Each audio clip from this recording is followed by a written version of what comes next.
그렇습니다. 하나님, 사랑하는 내 딸아, 사랑하는 내 아들아, 내가 너를 사랑하노라. 그렇게 지금도 우리를 사랑한다 부르시는 그 아버지 품으로 지금 나아갑니다. 아버지 그 품에 우리를 안아주시고 이 시간도 주를 의지하며 나아가는 우리 모든 귀한 성도님들의 기도에 응답하여 주옵소서. 말씀을 통하여 주를 더 가까이 하고 또 마음을 담아 드리는 모든 신원의 이 탄원을 주님 들어 응답하여 주옵소서. 감사드리며 예수님의 이름으로 기도드리옵나이다. 아멘. 오늘 함께 나눌 하나님의 말씀은 시편 56편입니다.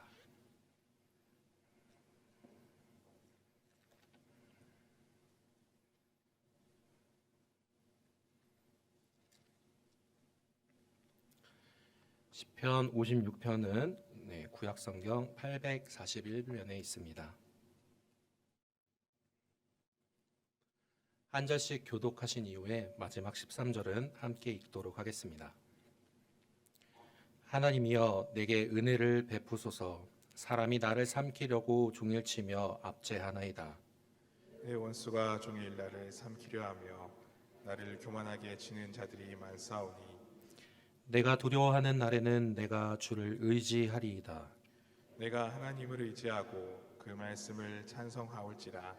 내가 하나님을 의지하였은즉 두려워하지 아니하리니 혈육을 가진 사람이 내게 어찌하리이까. 그들이 종일 내 말을 곡해하며 나를 치는 그들의 모든 생각은 사악이라. 그들이 내 생명을 엿보한 것과 같이 도 보여 숨어 내 발자취를 지켜보나이다. 그들이 악을 행하고야 안전하오리이까. 하나님이여 분노하사 뭇 백성을 낮추소서. 나의 유리함을 주께서 계수하셨사오니 나의 눈물을 주의 병에 담으소서. 이것이 주의 책에 기록되지 아니하였나이까. 내가 아뢰는 날에 내 원수들이 물러가리니 이것으로 하나님이 내 편이심을 내가 아나이다. 내가 하나님을 의지하여 그의 말씀을 찬송하며 여호와를 의지하여 그의 말씀을 찬송하리이다. 내가 하나님을 의지하였은즉 두려워하지 아니하리니 사람이 내게 어찌하리이까. 하나님이여 내가 주께 서원함이었음즉 내가 감사제를 주께 드리리니. 함께 읽겠습니다. 주께서 내 생명을 사망에서 건지셨습니다. 주께서 나로 하나님 앞 생명의 빛에 다니게 하시려고 실족하지 아니하게 하지 아니하셨나이까. 아멘. 윌리엄 셰익스피어가 적은 비극 중 햄릿에 이런 대사가 있습니다. 우리가 이 속세의 번뇌를 벗어버린 다음 죽음의 잠 속에 어떤 꿈이 올지 생각하면 망설일 수밖에. 셰익스피어의 이 문장처럼 인생을 살아가는 모든 순간이 누구에게는 꿈과 같고 또 누구에게는 선택 가운데 고민과 번뇌가 가득한 삶일 것입니다. 오늘 우리가 함께 읽은 본문 시편 56편의 저자인 다윗이 하나님의 마음에 합한 자라 일컬음을 받기까지 그가 걸어온 인생길을 돌아보면 아주 굽이굽이 험악한 길이었다라는 것은 틀림없는 사실일 것입니다. 그런데도 하나님의 마음에 합한 자라는 이 칭호는 우리 모두가 바라기도 하며 또 성도라면 애쓰고 또 노력해야 할 삶의 모습이라는 것은 아마 여기 계신 모든 성도님들께서도 동의하시는 것일 것입니다. 전쟁에 능한 전략자이자 또 장수였고 또 통치나 정치력도 유능했던 왕인 이 다윗은 음악에도 또 달란트가 있었고 특히 시편의 다수의 시는 다윗이 지었다고 해도 과언이 아닐 정도로 이 많은 시를 지은 사람입니다. 오늘 우리가 함께 읽은 시편 56편에 혹시 성경의 타이틀을 보시면 다윗의 믹담시라고 되어 있습니다. 시편을 읽어보면 이처럼 다윗이 지은 시 중에 믹담시라고 되어 있는 시가 시편 16편에서 그리고 56편, 60편까지 보여주시면 감사하겠습니다. 총 6편의 시가 등장하고 있는데요. 이 믹담이라는 말은 도대체 무엇일까요? 믹담이라는 말의 어근은 철의 색이다, 그리고 도장을 새기다 라는 뜻이 있습니다. 그러므로 이 단어는 조각이라는 뜻을 의미를 합니다. 특히 구약의 성경 중 실십 인역인 성경에는 스텔로그라피아라고 번역되었는데 이 말은 기둥에 새겨진 비문이라는 뜻이 있습니다. 그러니 다윗이 사울에게 박해를 받으면서 여러 동굴로 피해 숨어 지내거나 쫓길 때, 여기저기 도망 다닐 때 적은 시로 암벽에 새겨 넣은 시가 바로 믹담시라고 일컫게 된 걸로 우리는 볼 수 있습니다. 기쁨 가운데 거하며 즐거울 때 드리는 시, 그리고 찬양과 감사는 누구나 할 수 있을 것입니다. 그러나 정말 힘들고 어려울 때, 그리고 한숨 내뱉는 것조차 힘들게 느껴질 때, 도저히 찬양해드릴 수 없는 그런 상황 가운데 지은 시가 바로 믹담시입니다. 또한 혹시 성경책에 이것도 기록되어 있으실지 모르겠는데요. 제목 부분에 요낫 엘렘 르호김이라고 적혀 있습니다. 이것은 멀리 떨어진 침묵의 비둘기라는 단어인데요. 이 뜻은 마치 사냥꾼이나 맹금류 등의 공격을 피해 도망한 소리를 내지 않는 아주 조용하고 잠잠한 비둘기를 의미합니다. 즉, 이는 다윗이 사울 왕을 피해서 예루살렘 성을 떠나 블레셋 가드로 도망했을 때 이처럼 잠잠하며 조용하게 숨어 지냈다라는 비유로 표현을 한 것입니다. 그래서 이 노래를 부를 때에는 아주 잠잠한 목소리로 조용히 이 시를 읊고 이렇게 노래했다는 것입니다. 그러니 이 노래는 숨을 죽이고 도망하는 아주 작고 소중한 비둘기처럼 부르라는 뜻이겠지요. 마치 악보에 포르테가 적혀 있다면 강하게 치라고 하듯이 이것은 아주 정반대로 아주 연약하고 약한 모습일 것입니다. 이러한 상황 가운데서도 하나님께 노래하는 다윗을 오늘 이 시간 함께 우리가 다 함께 온 가족과 함께 바라보며 말씀을 통해 또 깨닫고 또 비추어 함께 또 기도함으로 나아가는 귀한 시간이 되기를 소망합니다. 첫째로 성도는 찾아오는 두려움에 압도되지 말고 하나님을 의지함으로 극복해야 함을 이 시를 통해 알 수 있습니다. 1절에 하나님이여 나를 긍휼히 여기소서라는 말로 그의 기도는 시작됩니다. 우리식으로 편하게 풀어보면 하나님 제발 살려주십시오 라고 말하는 것과 같습니다. 이 어구를 통해 지금 다윗의 형편이 매우 절박하다는 것을 우리는 알 수 있습니다. 오늘 이 시편의 배경이 어디쯤인지 궁금하신 분들은 바로 사무엘상 21장을 나중에 보시면 될 것입니다. 다윗은 그때 당시 요나단의 도움을 받아서 이제 자신의 생명을 해하려는 사울로부터 도피를 시작했지만 왕의 정예 군사들이 쫓아오는 그 추적으로 붙잡히는 것은 곧 시간 문제일 것입니다. 결국 그의 선택은 블레셋의 가드 왕 아기스에게로 도망하는 것이었습니다.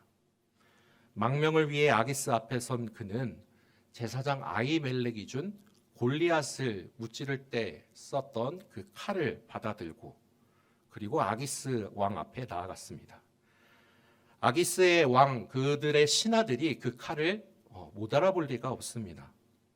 그 신하들은 다윗이 골리앗을 무찔렀던 그 사실을 기억하면서 사울은 천천 다윗은 만만이다라는 그 노래를 부르며 어찌 그의 망명을 받아줄 수 있겠느냐고 항명했습니다. 생각해보면 블레셋으로서는 참 어이없는 일입니다.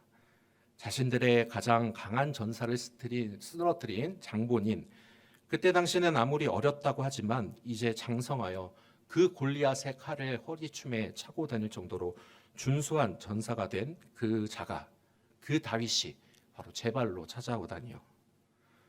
꼼짝없이 곰을 피하려다가 사자굴에 들어간 것과 같은 이 상황에 놓인 다윗은 결국 그는 침을 질질 흘리며 미친 척을 하고 나서야 아기스 왕 앞에서 도망할 수 있었습니다. 이러한 위태로운 상황에서 하나님께 제발 살려달라고 호소하고 있는 것입니다.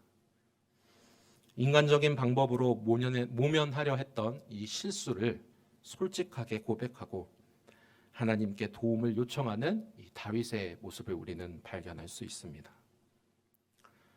이어서 3절을 보시면 내가 두려워하는 날에는 주를 의지하리이다 라고 합니다. 생명이 경각에 달하는 순간이었기에 분명 다윗에게 두려움이 엄습하였을 것입니다. 그러나 다윗은 그 찰나의 순간에도 두려움에 압도되어 믿음을 버리거나 모든 것을 포기하려고 하지 않고 도리어 그 두려움으로 인하여 하나님을 바라보았으며 하나님을 의지함으로 두려움을 극복하려 하였습니다.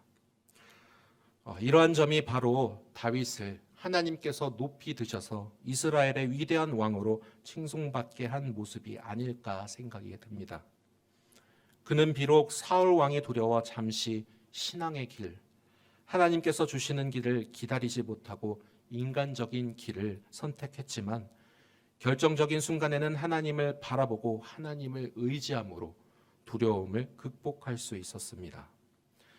절박했던 위기도 극복하고 또 다시 하나님을 바라봄으로 인해 비슷한 상황 가운데서도 이제 그는 하나님의 시간, 하나님의 때를 기다리고 인내할 수 있는 믿음의 사람이 되었고 그는 우리가 잘 알듯이 이후에 이스라엘의 왕이 될 수 있었습니다.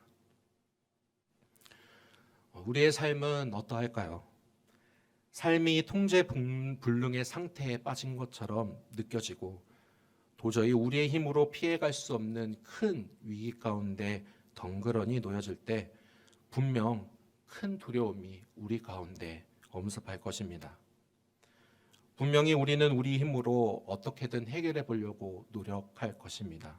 물론 노력은 필요합니다만 큰 문제가 눈앞에 가려서 그 뒤에 나와 함께하고 계시는 하나님을 보지 못하게 하는 그 두려움에 우리는 이성이 마비될 때도 분명히 있습니다.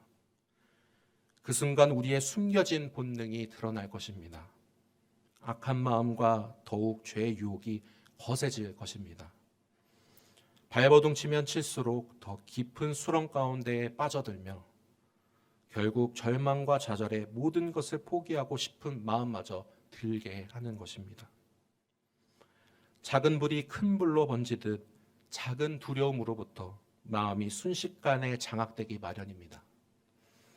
사단은 이처럼 두려움을 통하여 성도로 하여금 악한 길로 인도하기 위하여 조용하고 은밀하게 마음의 독소를 밀어넣습니다.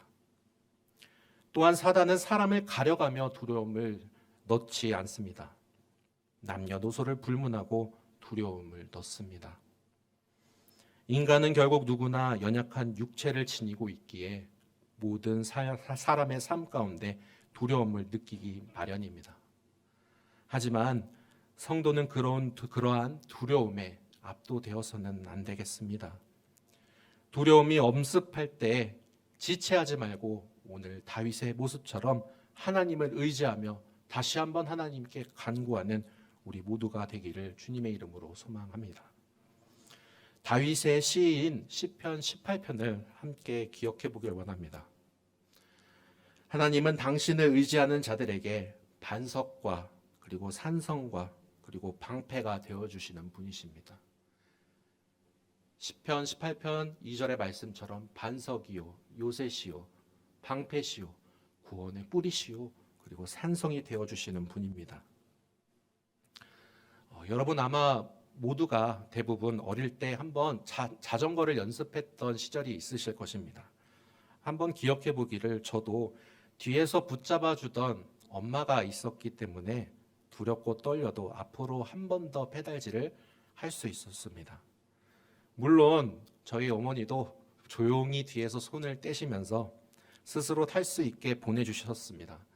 근데 그럼에도 불구하고 뒤에서 엄마가 나랑 같이 있지 라는 그 믿음 덕분에 저는 페달질을 더 하면서 앞으로 나아갈 수 있었습니다.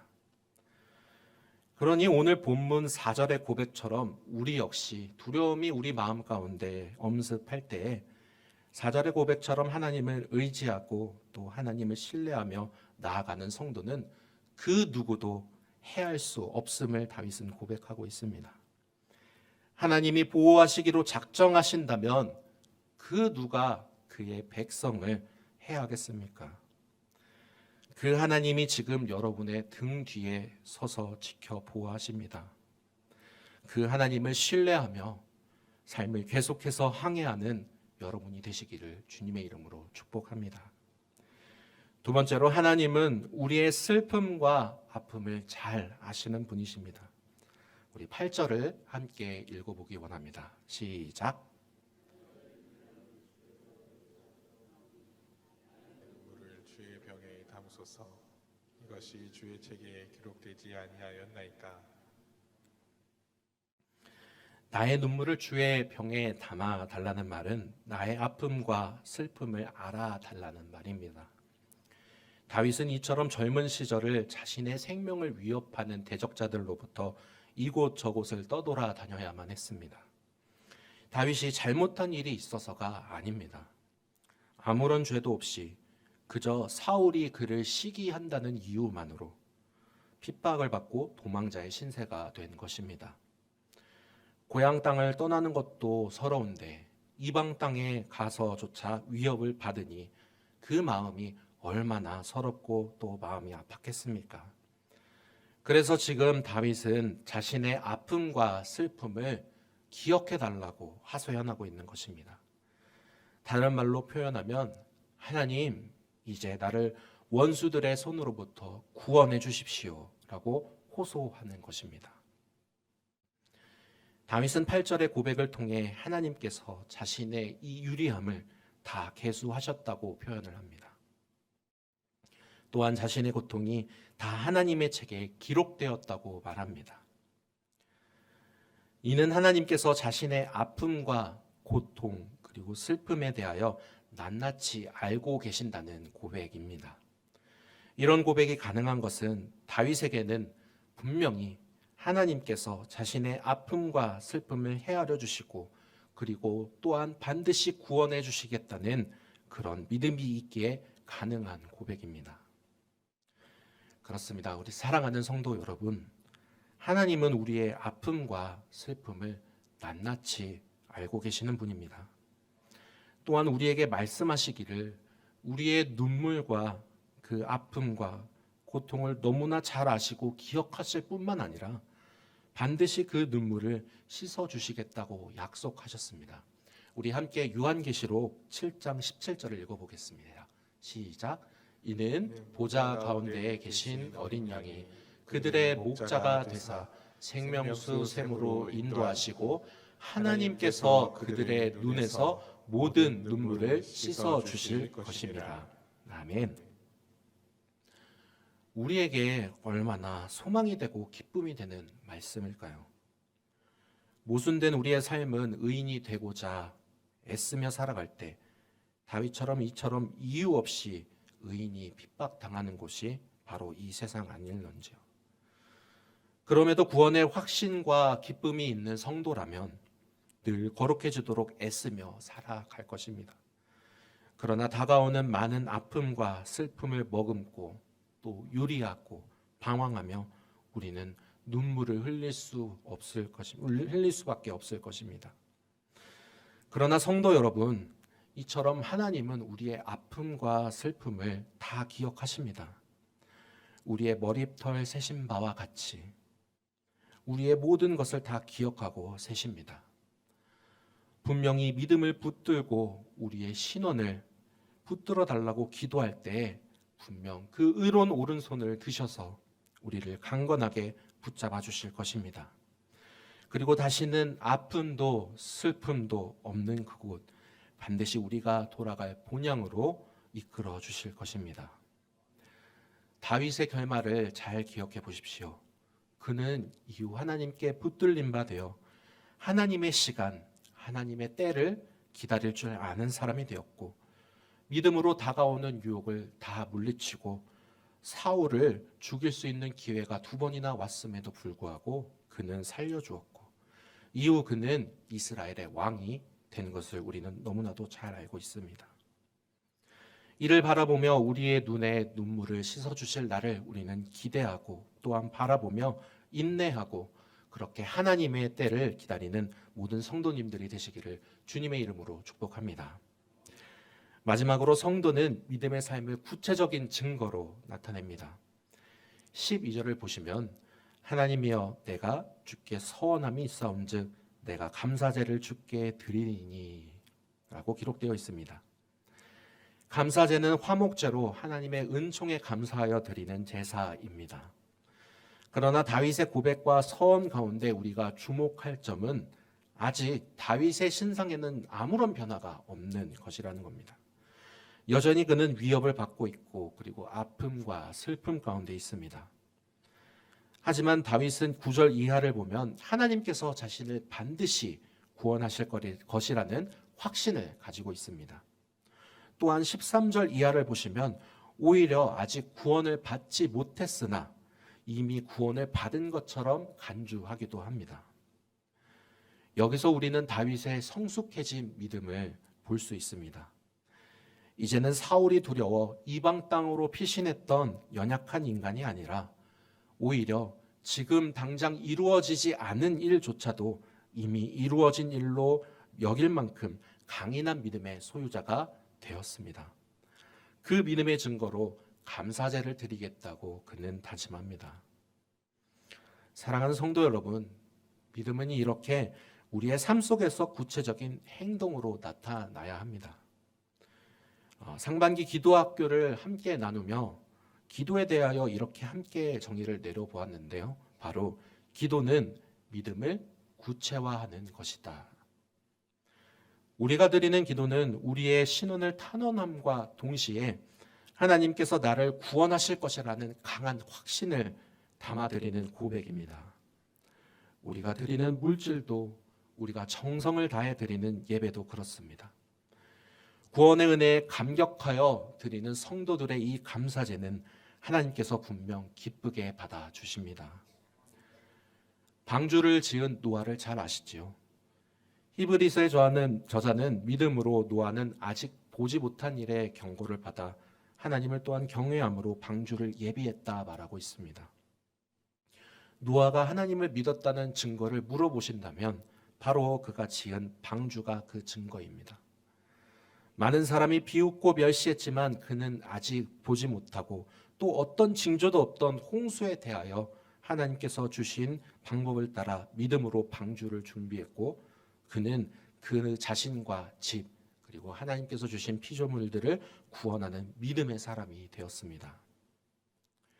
사랑하는 성도 여러분, 오늘을 살아갈 때 성도로서 당하는 고난 또는 이유를 알 수 없는 핍박과 슬픔 가운데 혹시 계신 분이 이 자리에 있습니까? 그렇다면 기쁨으로 이겨낼 수 있을 줄로 믿습니다.